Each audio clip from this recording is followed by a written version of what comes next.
person credentials, passwords, and ID are not adequate.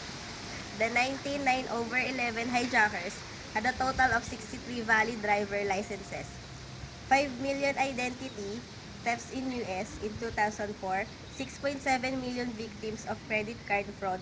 People do not protect their credentials. The web users have an average of 21 passwords. 81% of users select a common password and 30% write their passwords down or store them in a file. Phishing. A recent survey found 70% of those asked said that they would reveal their computer passwords for a bar of chocolate. Biometric system security. A number of installed biometric systems in both commercial and government sector is increasing. The size of the population that uses some of these systems is extremely large. New emerging applications in laptop, mobile phone, e-commerce, healthcare records.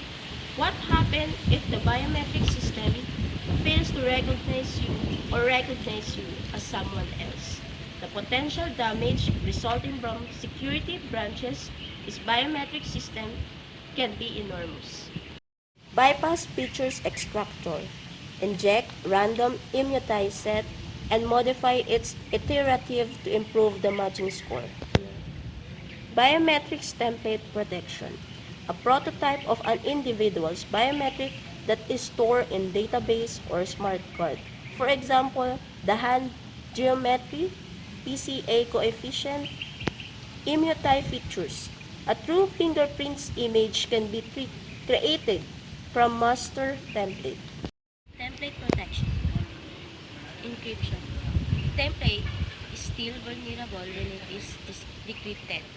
Watermarking. Any tampering of the image can be identified. Steganography. Hide the template in a carrier image. Transform template. Store a non-invertible transform version of the template. Cryptography. Secret is secured using biometric. Matching is done in transformed crypto domain, so raw template is not stored.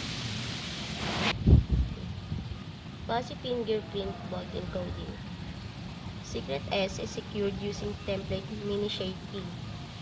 T generates points on the polynomial P.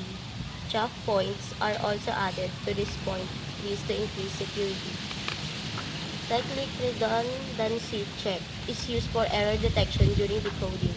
Final vault is a 2D point list with no mini-shape versus chaff point separation. Since identity crisis, proposed biometric ID cards won't prevent fraud or terrorism. Proposal: issue everyone an ID card with a microchip containing personal and biometric data. Data will also be stored in a central database.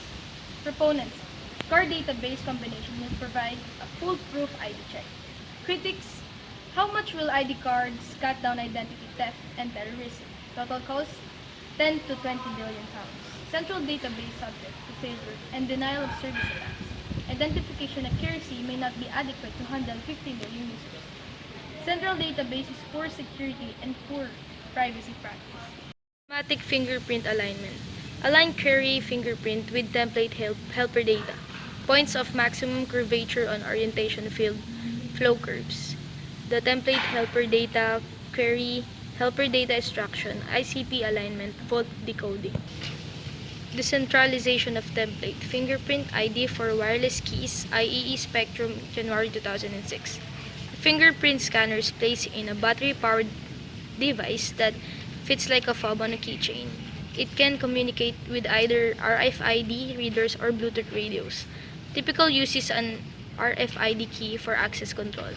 Fingerprint matching takes place inside the device, so fingerprint never leaves the device. Fob can be reprogrammed only by the machine that is set up.